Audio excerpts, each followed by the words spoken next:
ಅದೇ ಥರ ಸಿನಿಮಾದಲ್ಲಿ ಎಲ್ಲರೂ ಆಸೆ ಏನು ಅಂದರೆ ಅವ್ರು ಮಾಡಿರೋ ಚಿತ್ರ ಆ ಚಿತ್ರದ ತಂದು ಎಲ್ಲರೂ ನೋಡೋ ಹಾಗಾಗಬೇಕು, ಪ್ರತಿಯೊಬ್ಬರು ನೋಡಬೇಕು, ಅದಕ್ಕೆ ಪ್ರೀತಿಸಬೇಕು, ಮೆಚ್ಚಬೇಕು, ಗೌರವಿಸಬೇಕು ಅಂತ ಆಸೆ.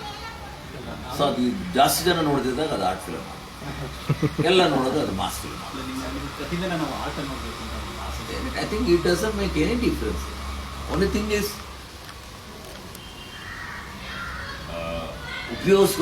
ಉಪಯೋಗಿಸೋಂಥವ್ರು ಬೇಕು, ಅಂದರೆ ಅಲ್ಲಿ ಬರಬೇಕು. ನಮ್ಮ ಕಲಾವಿದರು ಇದ್ದಾರೆ ಅನ್ನೋದು ಬರಬೇಕು. ಕೆಲವು ಸರಿ ನಡೆಯುವಂತಿಕೆ ಇರುತ್ತೆ ಎರಡು ಕಡೆ. See it is always communication gap ಅಂತೀವಲ್ಲ, ಆ ಥರ ಇವಾಗ ಅವರೇ ಡಿವಿಷನ್ ಮಾಡ್ಕೊಂಡಿದ್ದಾರೆ. Art film, mass film, commercial film. They have made it themself category wise.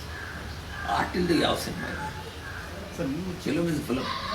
ನೀವು ಚಿಕ್ಕ ಹುಡುಗರ ಮೈಸೂರಲ್ಲಿ ಎಲ್ಲ ಕೂಡ ಅಲ್ಲಿ ನೀವು ಬಾಲ್ಯದಲ್ಲಿ ನೀವು ಏನಾದ್ರು ಮರೀದೇ ಪ್ರತಿದಿನ ಎಲ್ಲ ಇತ್ತು ನಮಗೆ. Because that is the only thing. ನನಗೆ ಜ್ಞಾಪಕ ಬರೋದು ಈಗಿಂದ 10 ವರ್ಷ ಆದಮೇಲೆ ಮೈಸೂರು ನಾವು ಕಳೆದಿದ್ದ ದಿವಸಗಳು, ನಮ್ಮ ಓಡನಾಟ, ಅಲ್ಲಿ ನಮ್ಗೆ ಇದ್ದವರು ಕೆಲವರು ಇದ್ದಾರೆ, ಇನ್ನೂ ನಮ್ಮ ಜೊತೆ ಕೆಲವರು ಇರೋರಿದ್ದಾರೆ. ನಮ್ಮ ಸ್ಕೂಲ್ ಆಗ್ಬೋದು, ಅಲ್ಲಿದ್ದಿದ್ದ ಪರಿಸರ ಆಗ್ಬೋದು, ಪ್ರತಿಯೊಂದು. ಆ್ಯಂಡ್ ಬಾಲ್ಯದಲ್ಲಿರೋ ಚೇಷ್ಟೆಗಳಾಗಲಿ, ಇನ್ನೊಂದಾಗಲಿ, ದೋಸ್ ಥಿಂಗ್ಸ್ ಯಾವ್ದು ಮಾಡಬೇಕು ಮನೆಯವ್ರು ಆಸೆ ಪಡ್ತಿದ್ರು ಅದು ಮಾಡಲ್ಲ, ಬೇಡ ನಮಗೆ. But I was just an above average student. ಅದು ನನಗೇನೋ ಫೇಲ್ ಆಗ್ತಿದ್ರು ಕೂಡ ಎಕ್ಸಾಮ್ ಟೈಮಲ್ಲಿ ಪಾಸ್ ಮಾಡ್ಕೊಂಡು ಹೋಗ್ತಿದ್ದೆ. I was not A studious ಎಲ್ಲ.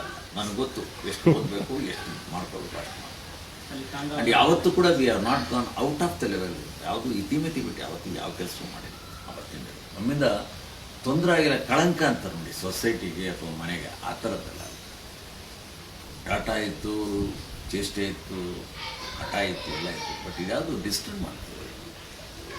ಆದಷ್ಟು ಇಂಡಿವಿಜುವಲ್ ಆಗಿ ನಾವು ಹೊರಗಡೆ ಬೆಳೆದಿದೆ ಜಾಸ್ತಿ. ಸಂಬಂಧ, ಬಂಧು ಬಳಗ, ಹೊರಗಡೆ ಸಂಬಂಧ ಜಾಸ್ತಿ.